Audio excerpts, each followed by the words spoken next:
ਕਿਆਮਤ ਦਾ ਦਿਨ। ਕੀ ਇਹ ਕਿਆਮਤ ਦਾ ਦਿਨ ਹੈ? ਜ਼ਿੰਦਗੀ ਦੇ ਉਹ ਕਈ ਪਲ ਜੋ ਵਕਤ ਦੀ ਕੁੱਖ ਵਿੱਚੋਂ ਜੰਮੇ, ਜੀਵੇ ਤੇ ਵਕਤ ਦੀ ਕਬਰ ਵਿੱਚ ਪੈ ਗਏ, ਅੱਜ ਮੇਰੇ ਸਾਹਮਣੇ ਖਲੋਤੇ ਨੇ। ਇਹ ਸਭ ਕੁਝ, ਇਹ ਸਭ ਕਬਰਾਂ ਕਿਵੇਂ ਖੁੱਲ੍ਹ ਗਈਆਂ ਤੇ ਸਾਰੇ ਪਲ ਜਿਉਂਦੇ ਜਾਗਦੇ ਕਬਰਾਂ ਦੇ ਵਿੱਚੋਂ ਕਿਵੇਂ ਨਿਕਲ ਆਏ? ਇਹ ਜ਼ਰੂਰੀ ਕਿਆਮਤ ਦਾ ਦਿਨ ਹੋਣਾ ਹੈ। 1918 ਇਹ 1918 ਦੀ ਕਬਰ ਚੋਂ ਨਿਕਲਿਆ ਇੱਕ ਪਲ ਹੈ, ਮੇਰੀ ਹੋਂਦ ਤੋਂ ਵੀ ਇੱਕ ਵਰ੍ਹਾ ਪਹਿਲੋਂ ਦਾ। ਅੱਜ ਪਹਿਲੀ ਵਾਰ ਵੇਖ ਰਹੀ ਹਾਂ ਤੇ ਅੱਗੋਂ ਸਿਰਫ ਸੁਣਿਆ ਸੀ ਮੈਂ। ਮੇਰੇ ਮਾਂ-ਬਾਪ ਦੋਵੇਂ ਪੰਚਖੰਡ ਪਸੌੜ ਦੇ ਸਕੂਲ 'ਚ ਪੜ੍ਹਾਉਂਦੇ ਸਨ। ਉੱਥੋਂ ਦੇ ਮੁਖੀ ਬਾਬੂ ਤੇਜਾ ਸਿੰਘ ਜੀ ਦੀਆਂ ਬੇਟੀਆਂ ਉਹਨਾਂ ਦੇ ਵਿਦਿਆਰਥੀਆਂ ਵਿੱਚੋਂ ਸਨ। ਉਹਨਾਂ ਬੱਚੀਆਂ ਨੂੰ ਇੱਕ ਦਿਨ ਪਤਾ ਨਹੀਂ ਕੀ ਸੁੱਝੀ, ਦੋਹਾਂ ਨੇ ਰਲ ਕੇ ਗੁਰਦੁਆਰੇ ਵਿੱਚ ਕੀਰਤਨ ਕੀਤਾ, ਅਰਦਾਸ ਕੀਤੀ ਤੇ ਅਰਦਾਸ ਦੇ ਅਖੀਰ ਦੇ ਵਿੱਚ ਆਖ ਦਿੱਤਾ, ਦੋ ਜਹਾਨਾਂ ਦੇ ਵਾਲੀ, ਸਾਡੇ ਮਾਸਟਰ ਜੀ ਦੇ ਘਰ ਇੱਕ ਬੱਚੀ ਬਖਸ਼ੋ। ਭਰੀ ਸੰਗਤ ਦੇ ਵਿੱਚ ਪਿਤਾ ਜੀ ਨੇ ਅਰਦਾਸ ਦੇ ਲਫ਼ਜ਼ ਸੁਣੇ ਤਾਂ ਉਹਨਾਂ ਨੂੰ ਮੇਰੀ ਹੋਣ ਵਾਲੀ ਮਾਂ 'ਤੇ ਗੁੱਸਾ ਆ ਗਿਆ। ਉਹਨਾਂ ਸਮਝਿਆ ਸੀ ਕਿ ਉਹਨਾਂ ਬੱਚੀਆਂ ਨੇ ਉਸ ਦੀ ਰਜ਼ਾਮੰਦੀ ਦੇ ਨਾਲ ਇਹ ਅਰਦਾਸ ਕੀਤੀ ਸੀ, ਪਰ ਮਾਂ ਨੂੰ ਕੁਝ ਨਹੀਂ ਸੀ ਪਤਾ। ਉਹਨਾਂ ਬੱਚੀਆਂ ਨੇ ਹੀ ਬਾਅਦ 'ਚ ਦੱਸਿਆ ਕਿ ਜੇ ਰਾਜ ਬੀਬੀ ਨੂੰ ਪੁੱਛਦੀਆਂ ਤਾਂ ਸ਼ਾਇਦ ਉਹ ਪੁੱਤਰ ਦੀ ਕਾਮਨਾ ਕਰਦੀ, ਪਰ ਉਹ ਆਪ ਤੇ ਮਾਸਟਰ ਜੀ ਦੇ ਘਰ ਕੁੜੀ ਮੰਗਦੀਆਂ ਸਨ, ਆਪਣੇ ਵਰਗੀ ਇੱਕ ਕੁੜੀ। ਇਹ ਪਲ ਅਜੇ ਤੱਕ ਉਸੇ ਤਰ੍ਹਾਂ ਚੁੱਪ ਹੈ। ਕੁਦਰਤ ਦੇ ਭੇਤ ਨੂੰ ਹੋਠਾਂ ਵਿੱਚ ਮੀਟ ਕੇ ਹੌਲੀ ਜਿਹੀ ਹੱਸਦਾ, ਪਰ ਆਖਦਾ ਕੁਝ ਨਹੀਂ। ਉਹਨਾਂ ਬੱਚੀਆਂ ਨੇ ਪ੍ਰਾਰਥਨਾ ਕਿਉਂ ਕੀਤੀ ਭਲਾ? ਉਹਨਾਂ ਦੇ ਕਿਹੜੇ ਇਤਕਾਦ ਨੇ ਸੁਣ ਲਈ ਸੀ? ਮੈਨੂੰ ਕੁਝ ਨਹੀਂ ਪਤਾ, ਪਰ ਇਹ ਸੱਚ ਹੈ ਕਿ ਵਰ੍ਹਿਓਂ ਅੰਦਰ ਰਾਜ ਬੀਬੀ ਰਾਜ ਮਾਂ ਬਣ ਗਈ ਤੇ ਉਹ ਤੋਂ ਵੀ 10 ਵਰ੍ਹੇ ਪਹਿਲਾਂ ਸਮੇਂ ਦੀ ਕਬਰ 'ਚ ਸੁੱਤਾ ਹੋਇਆ ਉਹ ਇੱਕ ਪਲ ਜਾਗ ਉੱਠਿਆ ਹੈ, ਜਿਸ ਪਲ 20 ਵਰ੍ਹਿਆਂ ਦੀ ਰਾਜ ਬੀਬੀ ਨੇ ਗੁੱਜਰਾਂ ਵਾਲੇ ਸਾਧੂਆਂ ਦੇ ਇੱਕ ਡੇਰੇ ਮੱਥਾ ਜਾ ਟੇਕਿਆ ਤੇ ਉਹਦੀ ਨਜ਼ਰ ਕੁਝ ਓਨੇ ਕੁ ਹੀ ਵਰ੍ਹਿਆਂ ਦੇ ਇੱਕ ਸਾਧ ਨੰਦ ਦੇ ਉੱਪਰ ਜਾ ਪਈ। ਨੰਦ ਸਾਧ ਸ਼ਾਹੂਕਾਰਾਂ ਦਾ ਪੁੱਤਰ ਸੀ। ਜਦੋਂ 6 ਮਹੀਨਿਆਂ ਦਾ ਸੀ, ਮਾਂ ਲੱਛਮੀ ਮਰ ਗਈ। ਉਹਦੀ ਨਾਨੀ ਨੇ ਉਹਨੂੰ ਝੋਲੀ ਪਾ ਲਿਆ ਤੇ ਦਾਣੇ ਛੜਨ ਵਾਲੀ ਇੱਕ ਜਨਾਨੀ ਦੇ ਦੁੱਧ ਤੇ ਪਾਲ ਲਿਆ ਸੀ। ਨੰਦ ਦੇ ਹੋਰ ਵੀ 4 ਵੱਡੇ ਭੈਣ ਭਰਾ ਸਨ। ਇੱਕ ਭੈਣ ਸੀ, ਪਰ ਵੱਡੇ ਭਰਾਵਾਂ ਦੇ ਵਿੱਚੋਂ 2 ਮਰ ਗਏ ਸਨ। ਇੱਕ ਗੋਪਾਲ ਸਿੰਘ ਟੱਬਰ ਟੋਰ ਨੂੰ ਛੱਡ ਕੇ ਸ਼ਰਾਬੀ ਹੋ ਗਿਆ ਸੀ ਤੇ ਵੱਡਾ ਹਾਕਮ ਸਿੰਘ ਸਾਧਾਂ ਦੇ ਡੇਰੇ ਜਾ ਬੈਠਾ ਸੀ। ਸੋ ਨੰਦ ਦਾ ਸਾਰਾ ਮੋਹ ਆਪਣੀ ਭੈਣ ਹਾਕੋ ਦੇ ਨਾਲ ਪੈ ਗਿਆ। ਭੈਣ ਵੱਡੀ ਸੀ ਤੇ ਆਖਰਾਂ ਦੀ ਸੋਹਣੀ। ਜਦੋਂ ਵਿਆਹੀ ਤਾਂ ਆਪਣੇ ਖਾਵੰਦ ਬੇਲਾ ਸਿੰਘ ਨੂੰ ਵੇਖ ਕੇ ਇੱਕੋ ਜ਼ਿੱਦ ਧਾਰ ਗਈ ਕਿ ਉਹਦੇ ਨਾਲ ਉਹਦਾ ਕੋਈ ਰਿਸ਼ਤਾ ਨਹੀਂ ਸੀ। ਮੁਕਲਾਵੇ ਫੇਰੇ ਜਾਣ ਦੀ ਥਾਂ ਉਹਨੇ ਪੇਕੇ ਘਰ 'ਚ ਇੱਕ ਭੋਰਾ ਕਢਵਾਇਆ ਤੇ ਚਲੀ ਹੀ ਰੱਖ ਲਏ। ਗਲ ਗੇਰੂਆ ਕੱਪੜੇ ਪਾਉਂਦੀ, ਰਾਤੀ ਕੱਚੇ ਛੋਲੇ ਪਾਣੀ 'ਚ ਭਿਉਂਦੀ ਤੇ ਦਿਨੇ ਚੱਬ ਲੈਂਦੀ। ਨੰਦ ਨੇ ਵੀ ਭੈਣ ਦੀ ਰੀਸੇ ਗੇਰੂਆ ਕੱਪੜੇ ਪਾ ਲਏ, ਪਰ ਭੈਣ ਬਹੁਤੇ ਦਿਨ ਜਿਉਂਦੀ ਨਾ ਰਹੀ। ਉਹਦੀ ਮੌਤ ਨਾਲ ਨੰਦ ਨੂੰ ਜਾਪਿਆ ਕਿ ਦੁਨੀਆ ਤੋਂ ਅਸਲੀ ਵੈਰਾਗ ਉਹਨੂੰ ਹੁਣ ਹੋਇਆ ਸੀ। ਉਹ ਸ਼ਾਹੂਕਾਰ ਨਾਨੇ ਸਰਦਾਰ ਅਮਰ ਸਿੰਘ ਸਚਦੇਵ ਤੋਂ ਮਿਲੀ ਹੋਈ ਅੰਤਾਂ ਦੀ ਜਾਇਦਾਦ ਨੂੰ ਤਿਆਗ ਕੇ ਸੰਤ ਦਿਆਲ ਜੀ ਦੇ ਡੇਰੇ ਤੇ ਜਾ ਬੈਠਾ। ਸੰਸਕ੍ਰਿਤ ਸਿੱਖੀ, ਬ੍ਰਿਜ ਭਾਸ਼ਾ ਸਿੱਖੀ, ਹਿਕਮਤ ਸਿੱਖੀ ਤੇ ਡੇਰੇ ਵਿੱਚ ਬਾਲਕਾ ਸਾਧੂ ਆਖਿਆ ਜਾਣ ਲੱਗ ਪਿਆ। ਭੈਣ ਜਦੋਂ ਜਿਉਂਦੀ ਸੀ, ਮਾਮੇ ਮਾਮੀ ਨੇ ਨੰਦ ਦੀ ਕਿਤੇ ਅੰਮ੍ਰਿਤਸਰ ਕੁੜਮਾਈ ਕੀਤੀ ਸੀ। ਨੰਦ ਨੇ ਉਹ ਕੁੜਮਾਈ ਛੱਡ ਦਿੱਤੀ ਤੇ ਵੈਰਾਗੀਆਂ ਹੋਈਆਂ ਕਵਿਤਾਵਾਂ ਲਿਖਣ ਲੱਗਾ। ਰਾਜ ਬੀਬੀ ਪਿੰਡ ਮਾਂਗਾ, ਜ਼ਿਲ੍ਹਾ ਗੁਜਰਾਤ ਦੀ ਸੀ। ਵੱਟੇ ਸੱਟੇ 'ਚ ਵਿਆਹੀ ਹੋਈ ਸੀ। ਜਿਹਦੇ ਨਾਲ ਵਿਆਹੀ ਸੀ ਉਹ ਫੌਜ 'ਚ ਭਰਤੀ ਹੋ ਗਿਆ ਸੀ ਤੇ ਫੇਰ ਉਹਦੀ ਕੋਈ ਖ਼ਬਰ ਨਹੀਂ ਸੀ ਆਈ। ਉਦਾਸ ਤੇ ਨਿਰਾਸ ਉਹ ਗੁਜਰਾਂ ਵਾਲੇ ਦੇ ਇੱਕ ਛੋਟੇ ਜਿਹੇ ਸਕੂਲ 'ਚ ਪੜ੍ਹਾਉਂਦੀ ਸੀ। ਸਕੂਲ ਜਾਣ ਤੋਂ ਪਹਿਲਾਂ ਆਪਣੀ ਭਾਬੀ ਨਾਲ ਦਿਆਲ ਜੀ ਦੇ ਡੇਰੇ ਮੱਥਾ ਟੇਕਣ ਆਉਂਦੀ ਸੀ। ਭਰਾ ਮਰ ਗਿਆ ਸੀ, ਭਾਬੀ ਵਿਧਵਾ ਸੀ ਤੇ ਇਸੇ ਭਾਬੀ ਦੇ ਵੱਟੇ ਸੱਟੇ 'ਚ ਉਹ ਭਾਬੀ ਦੇ ਭਰਾ ਦੇ ਨਾਲ ਵਿਆਹੀ ਸੀ। ਪਰ ਹੁਣ ਦੋਵੇਂ ਇਕੱਲੀਆਂ ਤੇ ਉਦਾਸ ਇੱਕ ਸਕੂਲ 'ਚ ਪੜ੍ਹਾਉਂਦੀਆਂ ਤੇ ਇਕੱਠੀਆਂ ਰਹਿੰਦੀਆਂ ਸਨ। ਇੱਕ ਦਿਨ ਦੋਵੇਂ ਜਦੋਂ ਦਿਆਲ ਜੀ ਦੇ ਡੇਰੇ ਆਈਆਂ, ਅੰਤਾਂ ਦਾ ਮੀਂਹ ਲੈ ਪਿਆ। ਦਿਆਲ ਜੀ ਨੇ ਮੀਂਹ ਦਾ ਵੇਲਾ ਲੰਘਾਉਣ ਲਈ ਆਪਣੇ ਬਾਲਕੇ ਸਾਧੂ ਨੂੰ ਕਵਿਤਾ ਸੁਣਾਉਣ ਲਈ ਆਖਿਆ। ਉਹ ਹਮੇਸ਼ਾ ਅੱਖਾਂ ਮੀਟ ਕੇ ਕਵਿਤਾ ਸੁਣਾਉਂਦੇ ਹੁੰਦੇ ਸਨ। ਉਸ ਦਿਨ ਜਦੋਂ ਅੱਖਾਂ ਖੋਲ੍ਹੀਆਂ ਤਾਂ ਵੇਖਿਆ ਉਹਨਾਂ ਦੇ ਨੰਦ ਦੀਆਂ ਅੱਖਾਂ ਰਾਜ ਬੀਬੀ ਦੇ ਮੂੰਹ ਵੱਲ ਨੂੰ ਭਟਕਦੀਆਂ ਪਈਆਂ ਸਨ। ਕੁਝ ਦਿਨਾਂ ਪਿੱਛੋਂ ਉਹਨਾਂ ਨੇ ਰਾਜ ਬੀਬੀ ਦੀ ਵਿਥਿਆ ਸੁਣਾਈ ਤੇ ਨੰਦ ਨੂੰ ਆਖਿਆ, ਨੰਦ ਬੇਟਾ, ਜੋਗ ਤੁਹਾਡੇ ਲਈ ਨਹੀਂ, ਇਹ ਭਗਵੇਂ ਬਸਤਰ ਤਿਆਗ ਦਿਓ ਤੇ ਗ੍ਰਹਿਸਥ ਆਸ਼ਰਮ ਦੇ ਵਿੱਚ ਪੈਰ ਰੱਖੋ। ਇਹੋ ਰਾਜ ਬੀਬੀ ਮੇਰੀ ਮਾਂ ਬਣੀ ਤੇ ਨੰਦ ਸਾਧੂ ਮੇਰੇ ਪਿਤਾ। ਨੰਦ ਨੇ ਗ੍ਰਹਿਸਥ ਆਸ਼ਰਮ ਜਦੋਂ ਕਬੂਲਿਆ ਤਾਂ ਆਪਣਾ ਨਾਮ ਕਰਤਾਰ ਸਿੰਘ ਰੱਖਿਆ। ਕਵਿਤਾ ਲਿਖਦੇ ਸਨ। ਇਸ ਲਈ ਇੱਕ ਤਖੱਲਸ ਵੀ ਸੀ, ਪਿਊਖ। 10 ਵਰ੍ਹਿਆਂ ਪਿੱਛੋਂ ਜਦੋਂ ਮੈਂ ਜੰਮੀ ਤਾਂ ਉਹਨਾਂ ਨੇ ਪਿਊਖ ਲਫ਼ਜ਼ ਨੂੰ ਪੰਜਾਬੀ ਦੇ ਵਿੱਚ ਉਲਥਾ ਕੇ ਮੇਰਾ ਨਾਮ ਅੰਮ੍ਰਿਤ ਰੱਖ ਦਿੱਤਾ ਤੇ ਆਪਣਾ ਤਖੱਲਸ ਹਿਤਕਾਰੀ ਰੱਖ ਲਿਆ। ਫਕੀਰੀ ਤੇ ਅਮੀਰੀ ਦੋਵੇਂ ਮੇਰੇ ਪਿਤਾ ਦੇ ਸੁਭਾਅ 'ਚ ਸਨ। ਮਾਂ ਦੱਸਦੀ ਹੁੰਦੀ ਸੀ, ਇੱਕ ਵਾਰ ਉਹਨਾਂ ਦਾ ਇੱਕ ਗੁਰਭਾਈ ਸੰਤ ਦਿਆਲ ਸਿੰਘ ਜੀ ਦਾ ਹੋਰ ਇੱਕ ਚੇਲਾ ਸੰਤ ਹਰਨਾਮ ਸਿੰਘ ਕਹਿਣ ਲੱਗਾ ਕਿ ਉਸ ਦਾ ਵੱਡਾ ਭਰਾ ਵਿਆਹ ਕਰਵਾਉਣਾ ਚਾਹੁੰਦਾ ਹੈ, ਪਰ ਚੰਗੀ ਭਲੀ ਹੁੰਦੀ ਕੁੜਮਾਈ ਰਹਿ ਗਈ ਹੈ ਕਿ ਉਹਦੇ ਕੋਲ ਆਪਣਾ ਕੋਈ ਮਕਾਨ ਨਹੀਂ। ਪਿਤਾ ਜੀ ਕੋਲ ਅਜੇ ਵੀ ਨਾਨੇ ਦੀ ਜਾਇਦਾਦ ਵਿੱਚੋਂ ਇੱਕ ਮਕਾਨ ਬਚਿਆ ਹੋਇਆ ਸੀ। ਉਹ ਆਖਣ ਲੱਗੇ, ਜੇ ਇੰਨੀ ਕੁ ਗੱਲ ਪਿੱਛੇ ਵਿਆਹ ਨਹੀਂ ਹੁੰਦਾ ਤਾਂ ਮੈਂ ਆਪਣਾ ਮਕਾਨ ਉਹਦੇ ਨਾਮ ਲਿਖ ਦਿੰਦਾ। ਤੇ ਆਪਣਾ ਇੱਕੋ ਇੱਕ ਮਕਾਨ ਉਹਨਾਂ ਸੱਚੀ ਉਹਦੇ ਨਾਮ ਲਿਖ ਦਿੱਤਾ। ਫੇਰ ਸਾਰੀ ਉਮਰ ਕਿਰਾਏ ਦੇ ਮਕਾਨਾਂ 'ਚ ਰਹੇ, ਆਪਣਾ ਮਕਾਨ ਨਹੀਂ ਬਣਾ ਸਕੇ। ਪਰ ਮੈਂ ਕਦੇ ਵੀ ਉਹਨਾਂ ਦੇ ਮੂੰਹ ਦੇ ਉੱਤੇ ਕੋਈ ਹਿਰਖ ਨਹੀਂ ਸੀ ਵੇਖਿਆ। ਪਰ ਮੈਂ ਉਹਨਾਂ ਦੇ ਮੂੰਹ ਦੇ ਉੱਤੇ ਇੱਕ ਬਹੁਤ ਵੱਡਾ ਹਿਰਖ ਵੇਖਿਆ।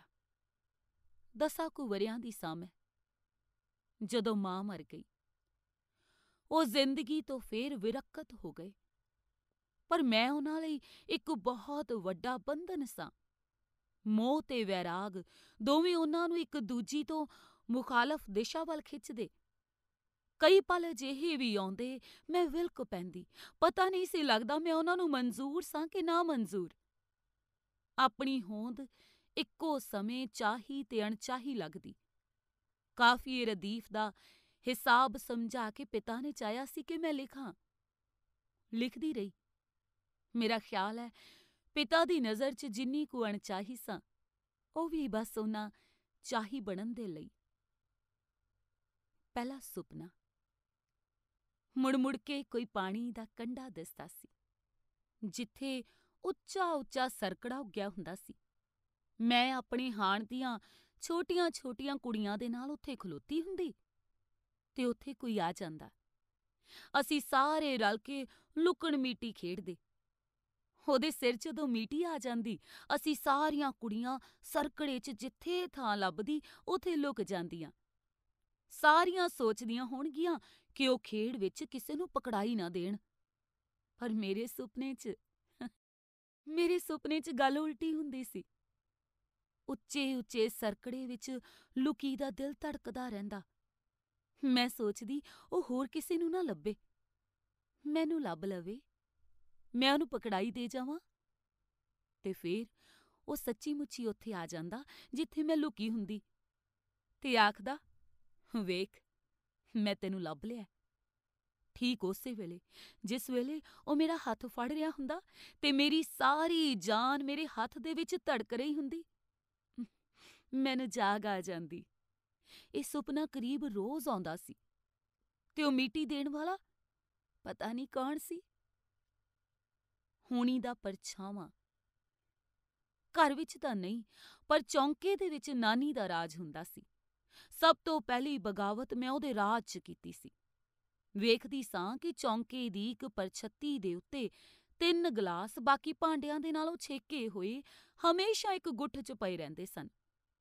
ਇਹ ਗਲਾਸ ਸਿਰਫ ਉਦੋਂ ਪਰਛੱਤੀ ਤੋਂ ਲਾਹੇ ਜਾਂਦੇ ਸਨ ਜਦੋਂ ਪਿਤਾ ਦੇ ਮੁਸਲਮਾਨ ਦੋਸਤ ਆਉਂਦੇ ਸਨ ਤੇ ਉਹਨਾਂ ਨੂੰ ਚਾਹ ਲੱਸੀ ਪਾਉਣੀ ਹੁੰਦੀ ਸੀ ਤੇ ਉਸ ਤੋਂ ਪਿੱਛੋਂ ਮਾਂਜ ਧੋ ਕੇ ਫਿਰ ਉੱਥੇ ਹੀ ਰੱਖ ਦਿੱਤੇ ਜਾਂਦੇ ਸਨ। ਸੋ ਤਿੰਨਾਂ ਗਲਾਸਾਂ ਦੇ ਨਾਲ ਮੈਂ ਵੀ ਇੱਕ ਚੌਥੇ ਗਲਾਸ ਦੇ ਵਾਂਗ ਰਲ ਗਈ। ਅਸੀਂ ਸਾਰੇ ਨਾਨੀ ਦੇ ਨਾਲ ਲੜ ਪਏ। ਉਹ ਗਲਾਸ ਵੀ ਬਾਕੀ ਭਾਂਡਿਆਂ ਨੂੰ ਨਹੀਂ ਸਨ ਛੋਹ ਸਕਦੇ। ਮੈਂ ਵੀ ਜ਼ਿੱਦ ਬੰਨ੍ਹ ਲਈ ਕਿ ਆਪਾਂ ਤਾਂ ਜੀ ਨਾ ਹੋਰ ਕਿਸੇ ਭਾਂਡੇ 'ਚ ਪਾਣੀ ਪੀਣਾ ਹੈ ਤੇ ਨਾ ਦੁੱਧ ਤੇ ਨਾ ਚਾਹ। ਨਾਨੀ ਉਹਨਾਂ ਗਲਾਸਾਂ ਨੂੰ ਸਖਣਿਆਂ ਰੱਖ ਸਕਦੀ ਸੀ, ਪਰ ਮੈਨੂੰ ਭੁੱਖਿਆਂ ਜਾਂ ਤਿਹਾਇਆ ਨਹੀਂ ਸੀ ਰੱਖ ਸਕਦੀ। ਸੋ ਗੱਲ ਪਿਤਾ ਜੀ ਤੱਕ ਪਹੁੰਚ ਗਈ। ਪਿਤਾ ਜੀ ਨੂੰ ਇਸ ਤੋਂ ਪਹਿਲਾਂ ਪਤਾ ਨਹੀਂ ਸੀ ਕਿ ਕੋਈ ਗਲਾਸ ਇਸ ਤਰ੍ਹਾਂ ਵੱਖਰੇ ਰੱਖੇ ਜਾਂਦੇ ਨੇ। ਉਹਨਾਂ ਨੂੰ ਪਤਾ ਲੱਗਾ ਤੇ ਮੇਰੀ ਬਗਾਵਤ ਸਫਲ ਹੋ ਗਈ। ਫੇਰ ਉਸ ਤੋਂ ਬਾਅਦ ਨਾ ਕੋਈ ਭਾਂਡਾ ਹਿੰਦੂ ਰਿਹਾ ਤੇ ਨਾ ਕੋਈ ਭਾਂਡਾ ਮੁਸਲਮਾਨ। ਉਸ ਪਲ ਨਾ ਨਾਨੀ ਨੂੰ ਪਤਾ ਸੀ ਨਾ ਮੈਨੂੰ ਕਿ ਵੱਡੀ ਹੋ ਕੇ ਜ਼ਿੰਦਗੀ ਦੇ ਕਈ ਵਰ੍ਹੇ ਜਿਹਦੇ ਮੂੰਹ ਨੂੰ ਇਸ਼ਕ ਕਰਾਂਗੀ, ਉਹ ਉਸੇ ਮਜ਼ਹਬ ਦਾ ਹੋਏਗਾ ਜਿਹੜੇ ਮਜ਼ਹਬ ਦੇ ਲੋਕਾਂ ਲਈ ਘਰ ਦੇ ਭਾਂਡੇ ਵੀ ਛੇਕ ਦਿੱਤੇ ਜਾਂਦੇ ਸਨ। ਹੋਣੀ ਦਾ ਮੂੰਹ ਅਜੇ ਤੱਕਿਆ ਨਹੀਂ ਸੀ, ਪਰ ਸੋਚਦੀ ਆਂ ਉਸ ਪਲ ਖੌਰੇ ਉਹਦਾ ਹੀ ਪਰਛਾਵਾਂ ਸੀ ਜਿਹੜਾ ਬਚਪਨ 'ਚ ਤੱਕਿਆ ਸੀ। ਪਰਛਾਵੇਂ ਬੜੀ ਵੱਡੀ ਹਕੀਕਤ ਹੁੰਦੇ ਨੇ, ਮੂੰਹ ਵੀ ਹਕੀਕਤ ਹੁੰਦੇ ਨੇ, ਪਰ ਕਿੰਨਾ ਚਿਰ? ਪਰਛਾਵੇਂ ਜਿੰਨਾ ਚਿਰ ਤੁਸੀਂ ਚਾਹੋ ਤਾਂ ਸਾਰੀ ਉਮਰ। ਵਰ੍ਹੇ ਆਉਂਦੇ ਨੇ, ਲੰਘ ਜਾਂਦੇ ਨੇ, ਖਲੋਂਦੇ ਨਹੀਂ। ਪਰ ਕਈ ਪਰਛਾਵੇਂ ਜਿੱਥੇ ਕਦੀ ਖਲੋਂਦੇ ਹਨ, ਉੱਥੇ ਹੀ ਖਲੋਤੇ ਰਹਿੰਦੇ ਨੇ। ਉਂਝ ਤਾਂ ਉਹ ਹਰ ਪਰਛਾਵਾਂ ਕਿਸੇ ਵਜੂਦ ਦਾ ਪਰਛਾਵਾਂ ਹੁੰਦਾ ਹੈ, ਵਜੂਦ ਦਾ ਮੁਹਤਾਜ। ਪਰ ਕਈ ਪਰਛਾਵੇਂ ਇਹੋ ਜਿਹੇ ਵੀ ਹੁੰਦੇ ਹਨ ਜੋ ਇਸ ਨੇਮ ਤੋਂ ਬਾਹਰ ਹੁੰਦੇ ਨੇ, ਵਜੂਦ ਤੋਂ ਵੀ ਸੁਤੰਤਰ। ਤੇ ਇੰਝ ਵੀ ਕਿ ਪਰਛਾਵਾਂ ਪਤਾ ਨਹੀਂ ਕਿੱਥੋਂ ਤੇ ਕਿਹੜੇ ਵਜੂਦ ਦੇ ਨਾਲੋਂ ਟੁੱਟ ਕੇ ਤੁਹਾਡੇ ਕੋਲ ਆ ਜਾਂਦਾ ਹੈ ਤੇ ਤੁਸੀਂ ਉਸ ਪਰਛਾਵੇਂ ਨੂੰ ਲੈ ਕੇ ਦੁਨੀਆ 'ਚ ਘੁੰਮਦੇ ਰਹਿੰਦੇ ਹੋ ਤੇ ਲੱਭਦੇ ਰਹਿੰਦੇ ਹੋ। ਇਹ ਜਿਹੜੇ ਵਜੂਦ ਦੇ ਨਾਲੋਂ ਟੁੱਟਿਆ ਸੀ, ਆਖਰ ਉਹ ਵਜੂਦ ਹੈ ਕਿਹੜਾ ਸੀ? ਭੁਲੇਖਿਆਂ ਦਾ ਕੀ ਹੈ, ਪੈ ਹੀ ਜਾਂਦੇ ਨੇ। ਤੁਸੀਂ ਇਹ ਪਰਛਾਵਾਂ ਗੈਰਾਂ ਦੇ ਗਲ ਨਾਲ ਵੀ ਲਾ ਕੇ ਵੇਖਦੇ ਹੋ, ਕੀ ਪਤਾ ਮੇਚੇ ਦਾ ਹੀ ਹੋਵੇ। ਨਹੀਂ ਹੁੰਦਾ ਨਾ ਸਹੀ, ਤੁਸੀਂ ਫੇਰ ਉਹਨੂੰ ਹਨੇਰੇ ਜਿਹੇ ਨੂੰ ਫੜ ਕੇ ਉੱਥੋਂ ਤੁਰ ਪੈਂਦੇ ਹੋ ਬਸ। ਮੇਰੇ ਕੋਲ ਵੀ ਇੱਕ ਪਰਛਾਵਾਂ ਸੀ। ਨਾਂ ਦਾ ਕੀ ਹੁੰਦਾ, ਹੁਣ ਇੱਕ ਨਾਂ ਵੀ ਰੱਖ ਲਿਆ ਸੀ, ਰਾਜਨ। ਘਰ ਵਿੱਚ ਇੱਕ ਨੇਮ ਹੁੰਦਾ ਸੀ, ਸੌਣ ਲੱਗਿਆਂ ਕੀਰਤਨ ਸੋਹਿਲੇ ਦਾ ਪਾਠ ਕਰਨਾ ਹੁੰਦਾ ਸੀ। ਇਹਦੇ ਲਈ ਪਿਤਾ ਜੀ ਦਾ ਵਿਸ਼ਵਾਸ ਸੀ ਕਿ ਜਿਉਂ-ਜਿਉਂ ਇਹਦੀਆਂ ਤੁਕਾਂ ਪੜ੍ਹਦੇ ਜਾਓ, ਤੁਹਾਡੇ ਆਲੇ ਦੁਆਲੇ ਇੱਕ ਕਿਲ੍ਹਾ ਉਸਰਦਾ ਜਾਂਦਾ ਤੇ ਪਾਠ ਦੇ ਖ਼ਤਮ ਹੁੰਦਿਆਂ ਹੀ ਤੁਸੀਂ ਸਾਰੀ ਰਾਤ ਇੱਕ ਕਿਲ੍ਹੇ ਦੀ ਹਿਫਾਜ਼ਤ 'ਚ ਹੁੰਨੇ ਹੋ। ਫੇਰ ਸਾਰੀ ਰਾਤ ਬਾਹਰੋਂ ਕਿਸੇ ਦੀ ਮਜਾਲ ਨਹੀਂ ਹੁੰਦੀ ਵੀ ਉਹ ਕਿਲ੍ਹੇ ਦੇ ਅੰਦਰ ਦਾਖਲ ਹੋ ਸਕੇ। ਸੋ ਤੁਸੀਂ ਸਭ ਤਰ੍ਹਾਂ ਦੀਆਂ ਸੋਚਾਂ ਤੋਂ ਸੁਤੰਤਰ ਹੋ ਕੇ ਰਾਤ ਨੂੰ ਸੌਂਦੇ ਹੋ। ਇਹ ਪਾਠ ਸੌਣ ਲੱਗਿਆਂ ਕਰਨਾ ਹੁੰਦਾ ਸੀ। ਅੱਖਾਂ ਨੀਂਦਰ ਦੇ ਨਾਲ ਭਰੀਆਂ ਹੁੰਦੀਆਂ ਸਨ, ਇੰਨੀਆਂ ਕਿ ਨੀਂਦਰ ਦੇ ਗਲਬੇ ਦੇ ਵਿੱਚ ਇਹ ਅਧੂਰਾ ਵੀ ਰਹਿ ਸਕਦਾ ਸੀ। ਸੋ ਇਸ ਬਾਰੇ ਉਹਨਾਂ ਦਾ ਕਹਿਣਾ ਸੀ ਕਿ ਆਖਰੀ ਤੁਕ ਤੱਕ ਇਹ ਪੂਰਾ ਕਰਨਾ ਹੁੰਦਾ।